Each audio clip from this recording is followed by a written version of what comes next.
Hello everyone, welcome to day 10 of building your self-confidence. We have come so far. Thanks for the feedback, the comments, the shares, and the testimonies. Today we will be focusing on establishing healthy boundaries.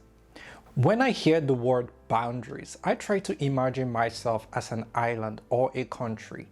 We know countries to have various borders surrounding it. By the way, what country are you watching this video from?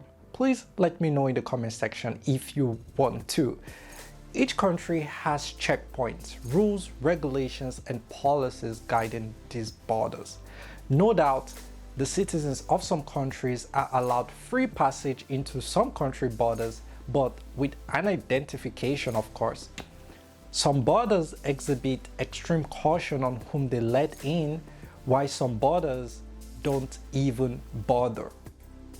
Now, I want you to hold this imagination I just created, and I want you to imagine all the people you permitted into your life, into your island or your country, however you choose to see it.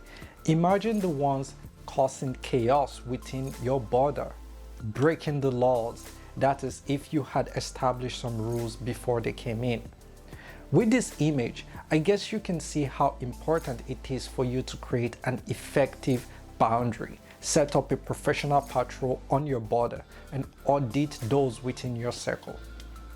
I was unaware of how vital setting up healthy boundary was because we were vulnerable to one another in my birth country. We opened up about our issues, problems, addictions, just to name a few. Through opening up, we found healing.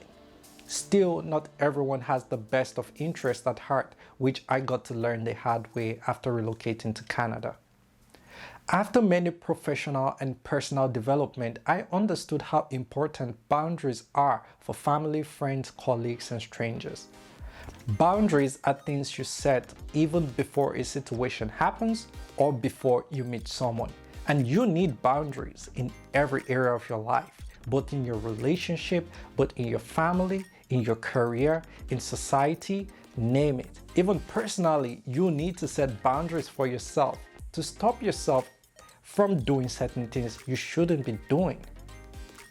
Now that you've clearly known what takes your power away and you've gotten your power back, you also have created a confidence generator. So it's time for you to draw the lines. For me, some of the boundaries I created for myself are limiting my interactions with specific people, staying away from some gatherings. This include both WhatsApp group and Facebook groups, just to name a few.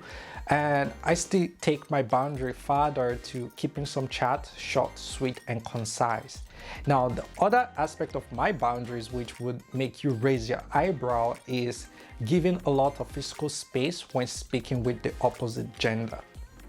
And also, on the gender issue, keeping doors open when I am with an opposite gender in the same room. I know you might be thinking like, how important is this? Like, is it essential? Is it necessary?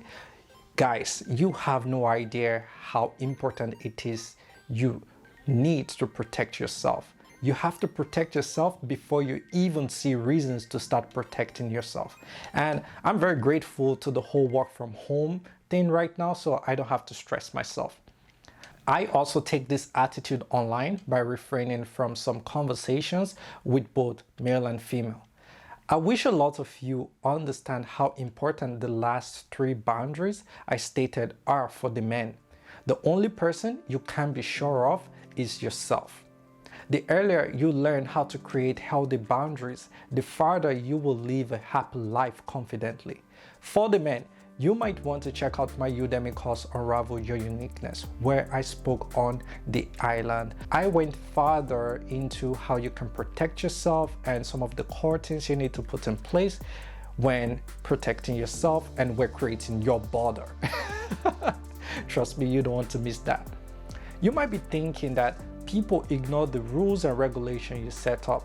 The way you lead yourself and the way you position yourself is exceptionally vital. People respect what you respect and they disrespect what you give them reasons to.